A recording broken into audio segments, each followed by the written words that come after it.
do a message, I always do it book by book, and there is a reason for doing so. Number one reason is I want continuity as we study the Word of God. Easy to pick up verses and just use it as my proof text, but I rather read through the book so that we'll understand why the writers were allowed by the Holy Spirit to write to the churches. So, we have gone through many books, Galatians, Colossians, Philippians, and then now, nasa Thessalonians tayo. We even studied some portions of the book of Acts. I just would like to start by quoting a verse. It can be found in Mark chapter 8:36 or Matthew 16:26 when it says, "What shall it profit a man if he gains the whole world and loses his own soul?"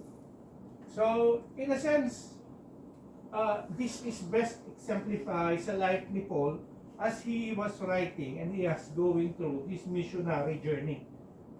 From a guy who is out to persecute, now to a guy who is being persecuted. Paul now understands yung the very word na sinabi ng Panginoon. What shall it profit a man if he gains the whole world and yet loses his own soul? The only way for you to keep your soul is to be in the Lord Jesus Christ. And that is what Paul is trying to teach those who are in Thessalonica. So, like I said, remember, whenever you study a book, you can find some important or sometimes this is the focal point ng book. Ang focal point po ng ating pinag-aaralan, yung book of Thessalonians is at yung theme niya. Inalis ko na yung verse 9 kasi I'll be teaching that next week hanggang dito sa verse 10. But this is basically what is the gist or ito yung pinaka-summary ng book of Thessalonians, ng 1 Thessalonians, and this is what it says. And to wait for His Son from heaven. Who is the Son from heaven? The Lord Jesus Christ, whom He raised from the dead, even Jesus. What will Jesus do for us? Who delivers us from the wrath to come. If you think that this life is so difficult and you want to give up, it's not even a portion of what is coming. Have you been to the city lately? May nagpupunta ba sa inyo sa town? Christchurch City? Pamisa-misa. Ako, 2 beses. Kahapon, tsaka nung isang araw, nung Friday, doon kami. There you would see, I'm not going to say anything against it politically, but you would see people there continuously rallying. Mayroon silang cause na pinaglalaban because they say death and genocide, the suffering of humanity in a place in the world. Kahapon nandun sila sa kanto ng Dean's Ave tsaka Ricaton. Nung nandun kami, nandun sila sa Bridge of Remembrance. And a lot of people think it is so gross, napakahirap, dami na mamatay. And yet, wala pa yun sa kalingkingan ng dadaanan ng mundo. It's just birth pains. Kung baga sa mga anak, hindi ka pa talaga nanganganak. Sumisipa-sipa pala yung bata sa tawag ba? Sinapupunan. Na nararamdaman mo na. Yung dinadaanan ng mundo ngayon are just patikim. Kung baga sa ano. So, but ano sinasabi ni Paul sa mga taga-Thessalonica? Even Jesus, who delivers us, who is us? The believers in the Lord Jesus Christ delivers us from the wrath to come. There is something more. Eventually, dahil nagdaan naman na tayo sa pag-aaral ng ating Book of Revelation, sa chapter 6, sasabihin ng mga tao, "Oh, mountains, fall on us! For the wrath of God and the wrath of the Lamb has come." Who is going to usher this wrath to this world? God Himself, to the Judge, the Lord Jesus Christ. The one who is saving us is the one who is giving wrath to this world. Hopefully, makita niyo yung beauty niya when you study the book of Thessalonians and the many books that we are studying. Hindi ko na siya papalakihin kasi eventually, yun din yung message ko like this coming Sunday about our blessed hope as a believer. Ano ba yung pag-asa mo dito sa buhay? Di ba? Sabi ko saan ako nag-start? What shall it profit a man if he gains the whole world and loses his own soul? I'm not saying huwag ka mag-ambisyon. Pero huwag ka namang ambisyoso. Di ba? There are people who... What do you want to be when you grow up? And you have grown up. And what do you want to be when you study? I want to be an accountant. It's a person who thinks na gusto niya maging accountant has a good ambition. Pero yung ambisyosa is, I want to be an accountant and I want to be the richest accountant. Ambisyosa na yun. We're not designed for that. Sa atin, bilang mananampalataya, yes, why does she need to become an accountant? Kasi she needs to feed herself, to be able to help the family. If ever, she will have her own family, be able to feed her own family. Part ng life yun eh.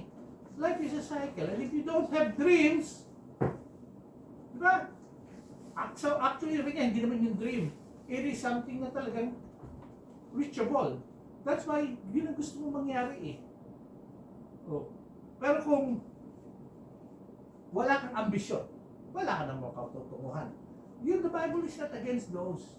What is the Bible against? It's people who would be consumed with so many earthly things in life that they forget the one who has given them the life, which is the Lord Jesus Christ and God. Apart from the Lord, there's no life. Kasi nga pinag-aralan natin, it is by Him and for Him and through Him that all things were created. Without the Lord Jesus Christ, there is no creation. And there is none us. No one would be alive. Even the very lives that you live is because of God. So use it for Him. Thus He says, don't work now. Si Paul nga, the one who is writing, continues on working. He is a tent maker. Kaya lang, what he is aiming for is to be able to serve the Lord as he goes through life. Pwede siyang, ang dapat sa mananampalataya is, this is how I view it. And hopefully, Crisel, when she grows up, she will have this mindset. Yes, I want to be an accountant. But more than an accountant, I want to live as a child of God who happens to be an accountant. Kasi yun ang mas importante yung posisyon. Mas importante yung posisyon na anak ako ng Diyos na nagkataon accountant ako. Once you have that mindset, you start living no longer for yourself, but for the God who loves you. Katulad niya yung Ruth. Maganda sanang pakita ko yung video niya, kaya lang ayaw niya. Sa kanyang video, kasi nagsalita sila. After niyang sabihin, pasasalamat niya sa mga tao, yung end niya is, and lastly, I want to thank the Lord Jesus Christ, my Savior, because of what He has. Parang ganun yung kanya sinabi sa last portion. And that should be our life. Si Brother Jerry, builder siya. Oo, good, magaling na builder. And yet, more than a builder, he is a child of God who happens to be a builder. Yun ang dapat maging understanding natin as a believer. So, when you do that, we start living not for ourselves, but for God. So, ano ba yung message natin today? Ang message natin today is the church in the midst of persecution. Kuya, ano ba yung church? O yan, sabi nila, babalik na naman ako dito. I need to remind you all this, about this. Kasi maraming tao, when they think of church, building, organisasyon. Di ba? Saan ka nag-church? Sabi niya, doon sa may kanto ng ano. O yung isa naman, saan ka nag-church? Sasabihin lang yung pangalan. ba yung church? Tayo. Kung sino yung kinaroroonan ni Kristo na nagkakasama-sama, sila yung church. So it doesn't have necessarily be a building. Kasi most of the churches during those times, they don't meet in buildings. They meet in houses. Why? Because they are being persecuted. Pinapahirapan sila, pinapatay sila ng mga tao. So, sa modern times, meron pong ganun churches pa rin sa North Korea. Kasi bawal ang Christianity doon. Yung mga mananampalataya doon, they worship where? Sa mga basement, sa mga banks. There is no singing kasi malakas sa labas, maririnig. But only prayers that are uttered silently. And there's just the reading of the word. And they worship God. And you know what? Yung mga mananampalataya doon, maski pinapatay sila, they don't mind. Their faith in the Lord has become so strong na persecution is nothing to them. Same is true sa Iran. Because Iran is being run by a Islamic religion where there should be no other religion. If you believe in God, kalaban ka ng gobyerno, kaparusahan ka. Alam niyo ba ang mga churches doon? Mas matatatag pa kaysa sa churches dito sa atin na ang dami natin nakikita dito. Iba-iba mga pangalan. Wala silang ganun sa Iran. Lahat sila underground and yet they are all growing. So today, pag-aaralan natin ito kasi simulat si Paul sa Thessalonica. Actually, mapapag-aralan natin dito. I was trying to study it for the past few days. Talagang aabutin tayo ng mahaba kung 5 verses yung pag-aaralan natin. Kaya 2 verses lang tayo today. So, these are the text na ating pag-aaralan. So, next Sunday, dito tayo makakarating. 8 to 9, I hope to finish because we will learn many things as we go through it. Ano yung makikita natin? Let me just read verse 6 and 7 sa 1 Thessalonians chapter 1. And you became followers of us and of the Lord, having received the word in much affliction with the joy of the Holy Spirit, so that you became examples in all Macedonia and Achaia who believed. Yan lang ang pag-aaralan natin. Simple reading. Not much can be understood. But it has a lot of deep implications when you study at pag-aralan mo what is the background of this event. Number 1, makikita mo, when Paul was writing this to those in Thessalonica, you understand what it means to become what? A true spiritual leader. Marami pong yung position of leadership is something that people die for. Alam niyo bang election na sa Amerika? Mga kampanya na, kumbaga sa sa Amerika ngayon, kanya-kanya na silang damputan ng putik at ibinabato sa kapwa. The more you malign, you become better. Hanggang nasisinisiraan yung isa, parang gano'n ang nangyayari. Yung isa, ididimanda, maski walang kaso, at yung nagdidimanda, mayroon din siyang ibang agenda. Kanya-kanya. Alam niyo bang sana, kung may American dream kayo, it was last year the best time to go to America. Kahit na TNT ka. Sabihin niyo, bakit naman kuya? Mag-amnesty ngayon eh. Mag-amnesty, and the amnesty is for not the legal ones who go to America. Mga illegals. But the illegals. 500,000 of them will be accepted. Illegals, ha? Kung si Brother John pupunta ng Amerika, dahil ang bit-bit niyang visa is New Zealand, and he starts enjoying America, let's say, and he says, I want to stay. Hindi siya covered ng amnesty. Bakit? Legally, nagpunta siya doon. Yung mga tumatawid sa border, mga illegal na pumapasok, sila ang bibigyan ng amnesty. So those who are there legally, halimbawa, si Brother June, inabot na siya ng 5 taon doon. Sasabihin na ng US government, oh, June, your visa is now expiring. We are reminding you that prolonged stay in the United States is a criminal offense, and we recommend that you travel back before this date.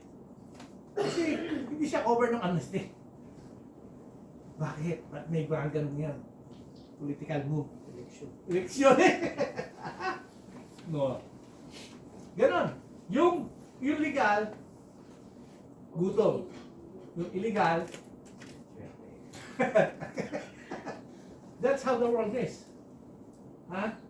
Kaya maraming leader na basta lang mapapwesto kahit anything under the sun is okay. And sa mga mananampalataya, ganito rin, marami rin ganito. That's why we have a lot of churches where they feel like it has become a business. Whether your church is mega or your church is maliit, often the leadership feels like pagka nakapwesto ka doon, ayos na ang buhay, puto-puto, kung sa baga. Diba? Sa Pilipinas, pare pagka nakapwesto ka dyan, ayos na ang buto-buto. Huwag mo akong kalimutan. Yun, even sa churches, it has become that way. But Paul is different. Basahin natin. Kaya nga sabi ko, konti lang ito. Because I'm not here to malign anyone. We're not that way.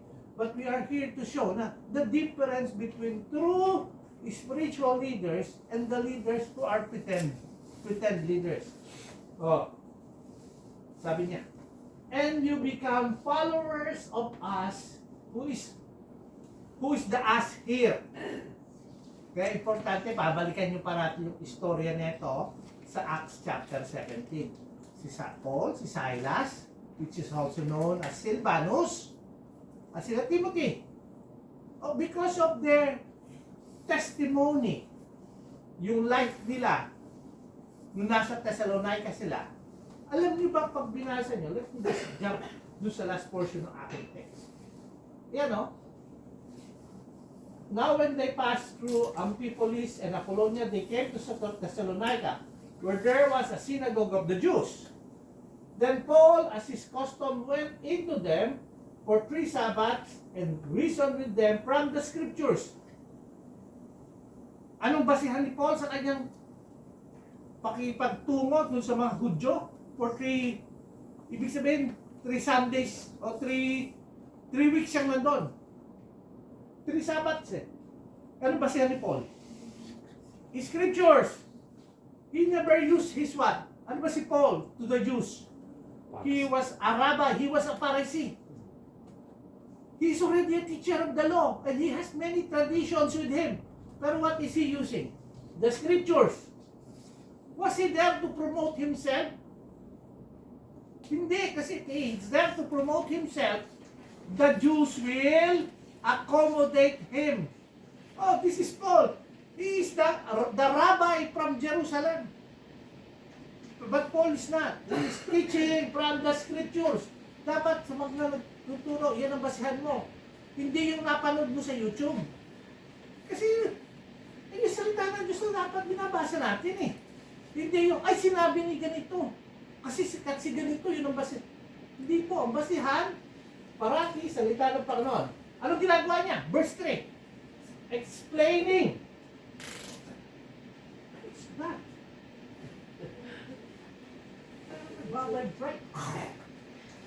Oh, ano ginagawa niya? Explaining and demonstrating that Christ had to suffer and rise from the dead, saying, this Jesus whom I preach to you is the Christ.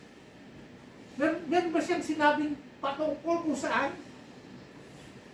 The true message of a true leader is always about Christ. What He has done for us, dying on the cross, resurrecting from the dead.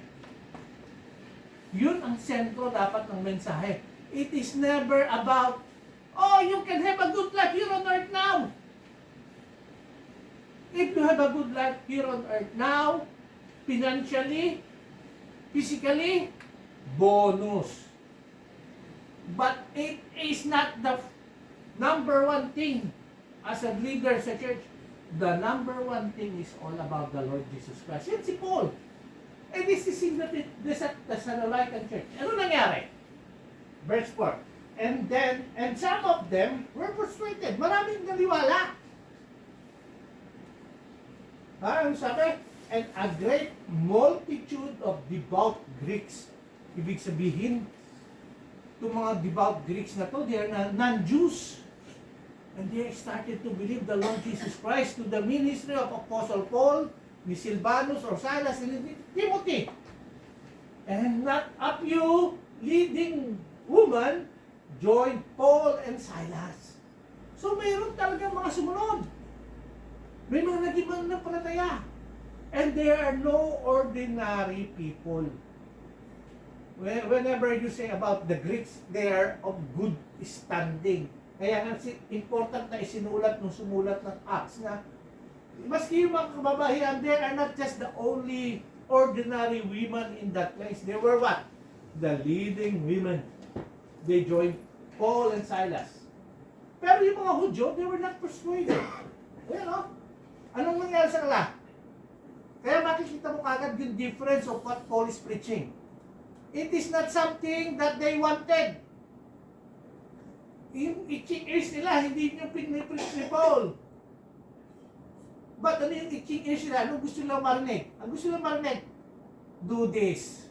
Ano yung kailangan do's ng mga Hudyo? Sabat, law, works,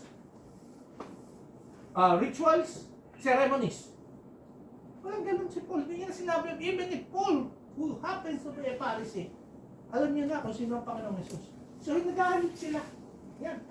Took some of, anong ginawa nila? Took some evil men. Kasi napaka-importante nito, when we view, saan nanggagaling si Paul when he says that they were followers of them, Paul, Silas, and Timothy, and of the Lord Jesus Christ.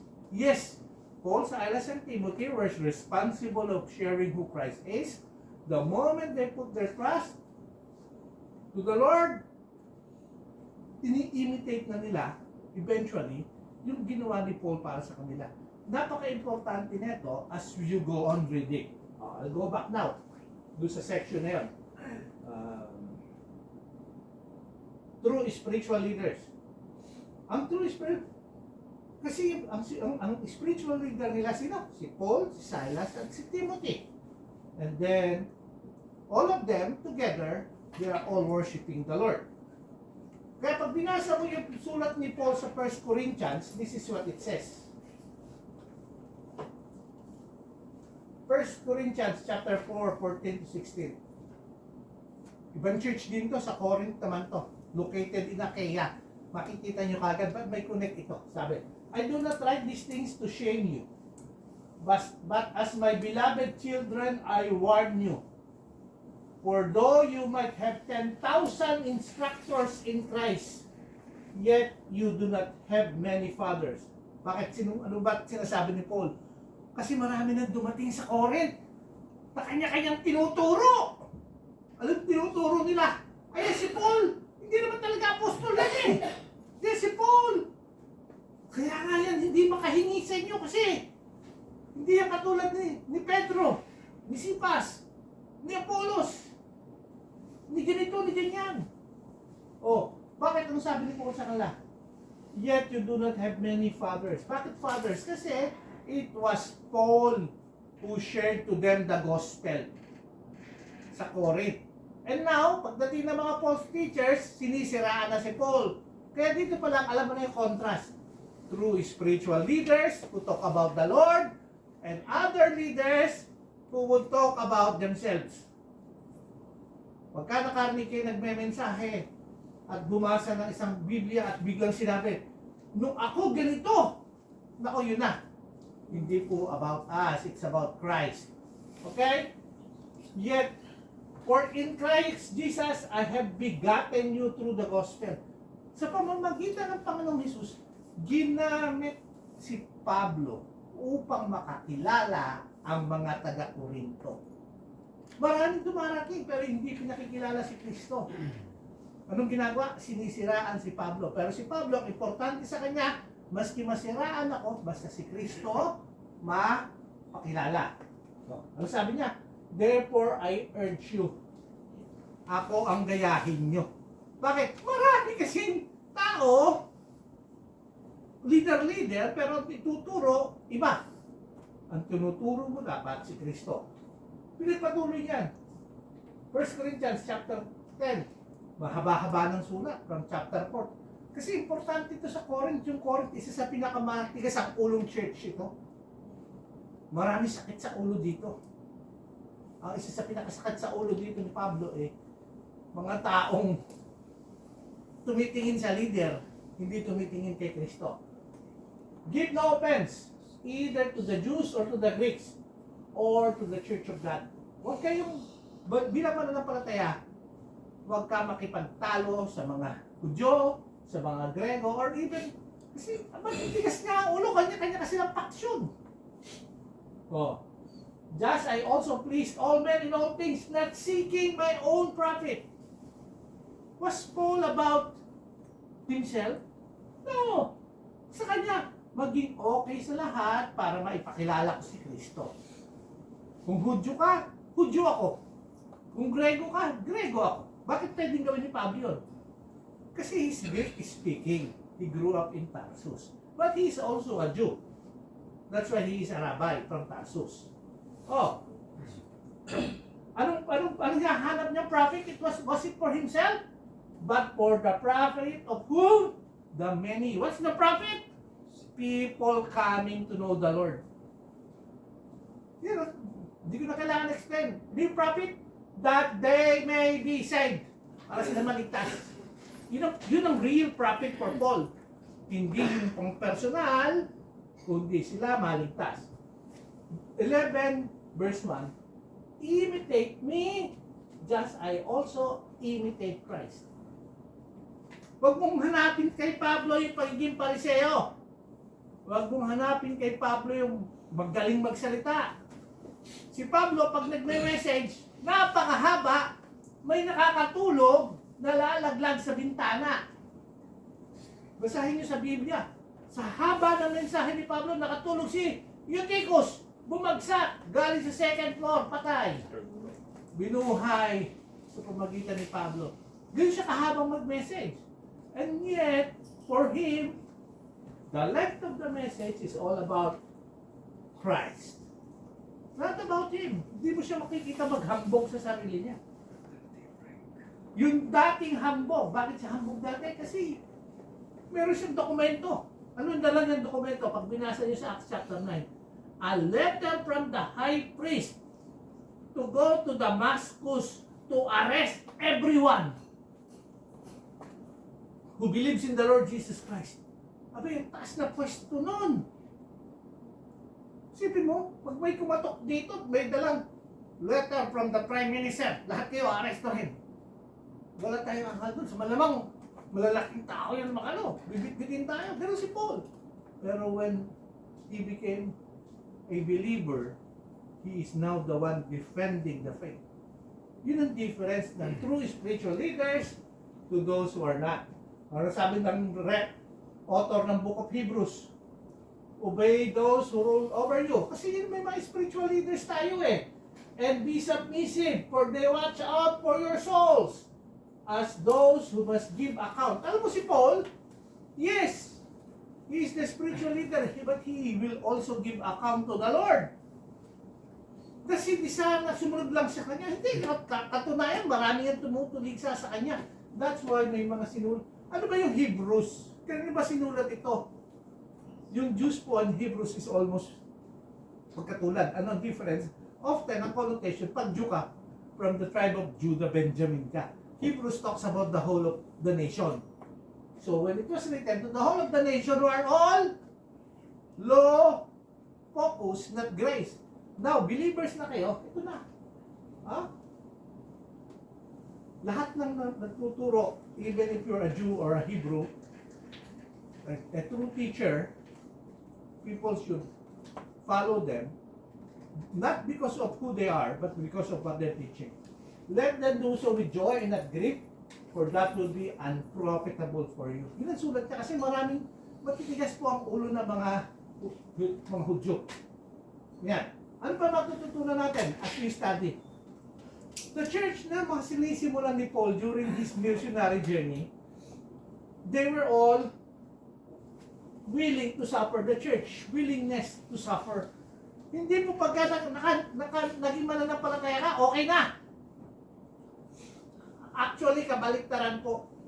Naging mananampalataya ka, simula na ng mga paghihirap mo. Ano sabi? Having received the word in much affliction. Ano yun? Alam niyo ba kung ano ibig sabihin ng affliction? To those who are studying. What year are you now, Lorraine? What do you understand when you hear the word affliction? Just a guess. Guess. When you're afflicted, I'm afflicted with fever. I feel bad. I feel sick. Diba? Parang ganon. Yung affliction dito is more, yung meaning, after they have received the word, they, in much affliction, nung marinig na, hindi naging simple yung buhay, punong-pulo sila ng pighati. Affliction. Sakit. Pain. Kuya, ba't ganun? Pagka naunawaan mo yung background, alam niyo ba niyo, di ba? Ano sabi ko? Maraming devout Greeks and leading ladies. Pagkatapos natin basahin yun, ang ginawa ng mga Hudyo. They were envious. So what did they do? They get evil men. Anong plano doon sa evil man? I-persecute lahat ng labanan ng palataya. Pinakasunod parati sa storya ni Paul. Oh. Pero, ang kapalit nun is, even in their pain and affliction, because of affliction, may joy. Kasi often yung joy sa atin, pinagpapalit natin sa salitang happiness. Kaya yun sa atin, often, ang sabi natin, happy ka ba? Oh, happy ako kasi, parating may kasi. Kasi may bago akong cellphone, katulad ni bagong cellphone niya. Hawak-hawak parati. Oh, masaya. Happy. Pero yung joy, irregardless whether you have cellphone or not, you have joy. Why? Because Jesus Christ is in you. Yun ang true joy. Kagalakan within. And that is what they have. Yes, they may suffer. And yet there is joy because what? The Holy Spirit resides in you. Oh. Ano sabi ni Paul kay Timothy? Yes. And all who desire to live godly in Christ Jesus will what? Will suffer persecution. Why are we going to suffer persecution? Because the world hates us. Ang sabi ng Panginoon Jesus, they hated me, and so they will hate you. But have no fear, I have overcome the world. Kaya nga, we are overcomers. Ha? Anong ibig sabihin ng overcomer? Victorious. Hyper-nikaw. Ilang ulit na natin pinag-aralan yan sa Book of Revelation. Kasi ang feeling na magbabasa ng Book of Revelation, ako, hirap-hirap ng buhay. Hindi mo na yan pagdadaanan dahil you are an overcomer in Christ Jesus. 2 Corinthians chapter 6, 3-10. We give no offense in anything, that our ministry may not be blamed. Yung iba, wala silang pakialam kahit yung ministry nila. Lalo na yung mga false leaders. Si Paul, lakad, sakay sa barko, bugbog, nakaw, walang makain, umaasa lang sa bigay ng mga ibang mananampalataya, magtatrabaho, magpapagal. Mayroon ako napanood sa Amerika, ang kanyang pinagmamalaki. Ako hindi, ako katulad ni Pablo. Kasi mas pinagpala ako kay Pablo. Kaya ako naka-jet. Matinding mindset ito. Ha? Hindi ako pwedeng sumakay sa ordinary aeroplano. Kailangan private jet ko. Hindi pwedeng isa. Dapat dalawa. At dapat meron ako sariling runway sa bahay ko. Kung klaseng mga na pala ito. Ginamit ang salita ng Diyos for own profit. They may live a life now. They have gained the whole world, but what? They are the ones that will lose their own soul. But in all things, we commend ourselves as ministers of God. In what way? In much patience, in tribulations, in labors, paghihirap, walang sleeplessness, in fasting, walang kain, by purity, by knowledge, by long-suffering, by kindness, by the Holy Spirit, by sincere love, by the word of truth, by the power of God, by the armor of righteousness, on the right hand and on the left, by honor and dishonor, by evil report and good report. Kasi hindi naman lahat magbibigay ng okay sa iyo, lahat. May mas marami ba yung evil report about Paul rather than the good things about him? As deceivers, may paratang pang deceiver si Paul. And yet he is true to Christ. As unknown. Wala namang pangalan niya si Paul eh. Hindi naman yung apostle eh. And yet well known. As dying. And behold, we live. As chastened. And yet not killed.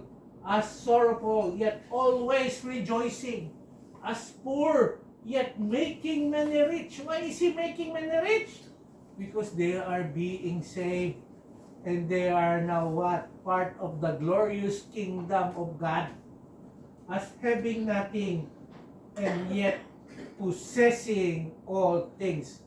Why can Paul say that? Even if wala naman siya makain, gutom siya, because he's in Christ. He had Christ, thus he has everything. Sa kabila ng maraming pagsubok, that is what Paul is trying to say to us now.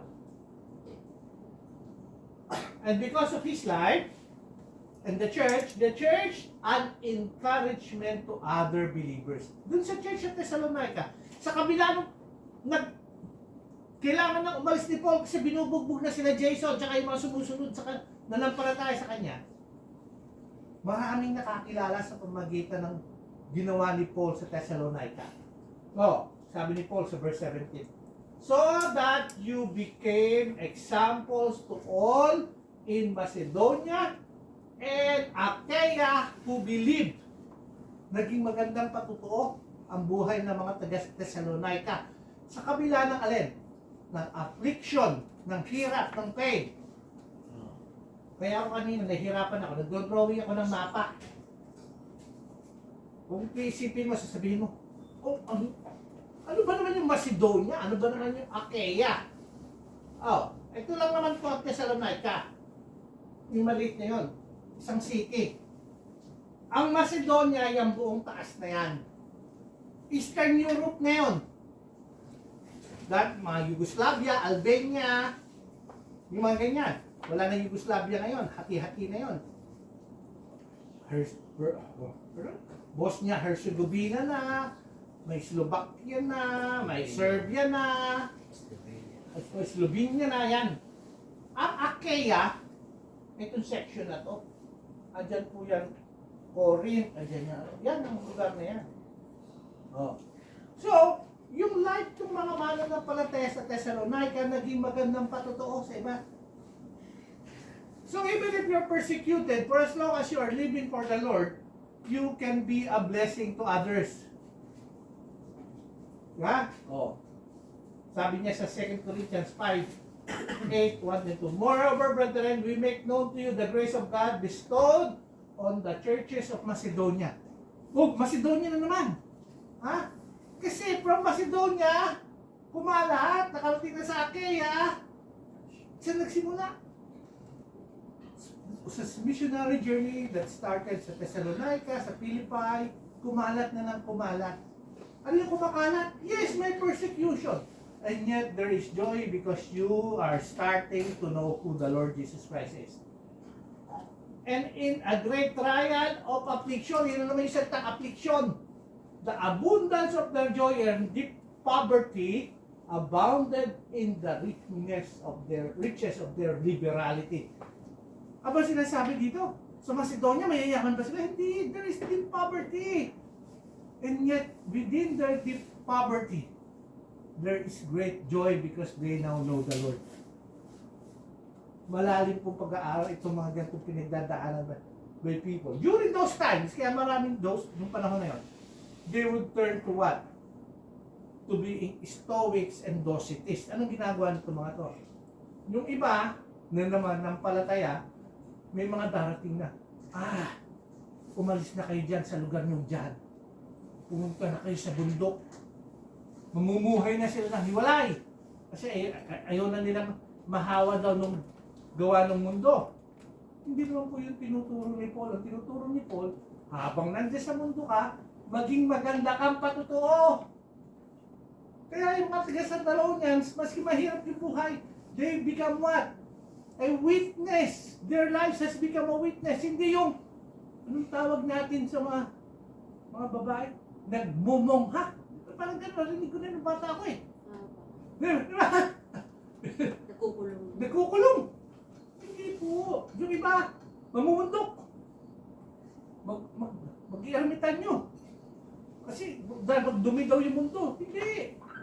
Dapat, dahil mananampalataya ka, katulad ng mga taga sa Thessalonica, maging magandang katotoo ka. Sa kabila ng alin, that in great trial of affliction, may abundance of joy, and their deep poverty, maski naghihirap sila, abounded in the riches of their liberality. Malaya ka dahil na kay Kristo ka sa kabila ng pinagdadaanan mo. Paul was not teaching people na, oy, gumawa na lang tayo ng sarili natin. Parang bawa tayo. Ako yung leader. Sabi ko, hindi na. Alis tayo ng message. Pupunta tayo doon tayo sa may karamiya. Walang nakakarating doon. Tayo na lang, bibili tayo ng community natin doon. Uli po tayo naging magandang patotoo. Naging mukha tayong kulto. Lumayo sa gawain inihatag sa atin ng Panginoon. Okay?